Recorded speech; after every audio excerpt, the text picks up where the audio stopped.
Hi everyone. Couple new cars in the collection this week. They're both kind of dark and imposing, so I think they go together. First up is this Holden HSV. Now that might not sound that familiar to you. I mean, Holden is an Australian brand, but it's really a Chevy. It's a Chevy SS that we got in 2014. I think it was discontinued here about 2016, 2017. Before that was a Pontiac G8. But this body style with this front end is closest to the Chevy SS. Holden's been pretty much shuttered over the past couple of years, but this happens to be a really neat model. This is not common in the US.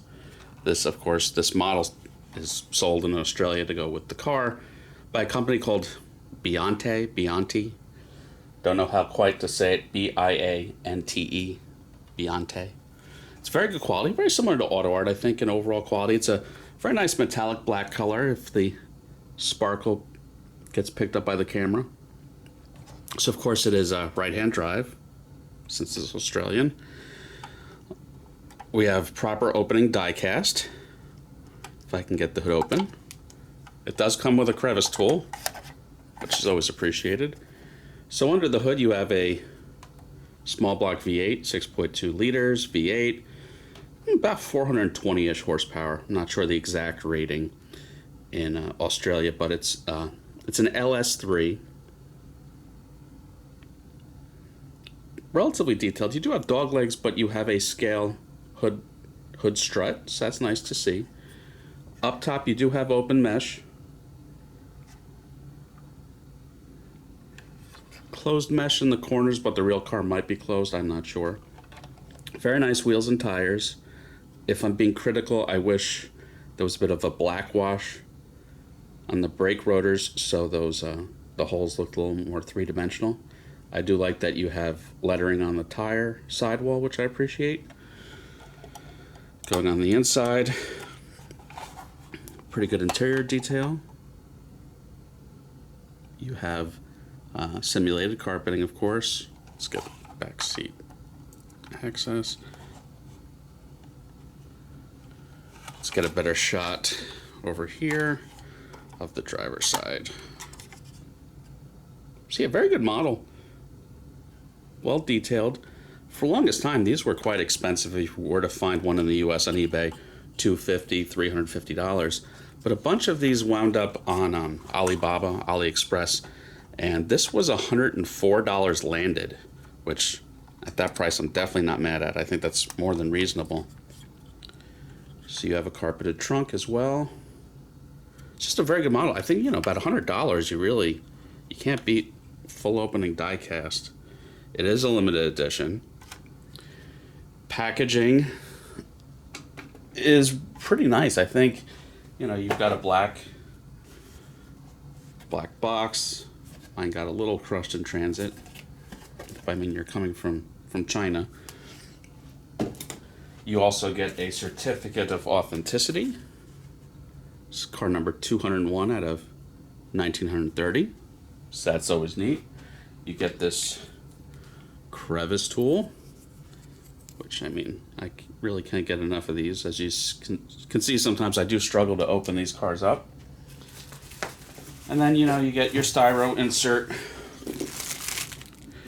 You get a little baggie for the antenna that you wind up having to glue on. Bianti logo. And again, if I'm saying this wrong, someone please correct me. So that's the first car. Next up, we've got an Auto Art and an older metal-bodied Auto Art, my favorite. This is the Lamborghini Reventon. I think I'm saying that right. It's got an accent mark over the O, Reventon. This was kind of a special car from around 2008. They only made about 20 coupes and a handful of roadsters. This was basically a reskinned, rebodied 640 Murcielago. It has this kind of stealth matte grayish bomber paint, which is really cool. It had carbon fiber bladed wheels. That comes out in the camera. Really distinctive looking, really cool. Very cool looking car. You had these kind of like side blade scoops that I think let in more air to the radiators. They work. Under the hood, you had almost the same engine as a Mercy, probably a slightly higher state of tune. 6.5 liter V12, about 640 horsepower. Again, more carbon fiber under the hood. Pretty neat. The front hood, carpeted and scale struts. So that's also neat. And the doors are very distinctive, because if you look, there's kind of like little buttons there that you actually have to press to open, which is kind of neat. And then they just fling right open. Again, carpet interior.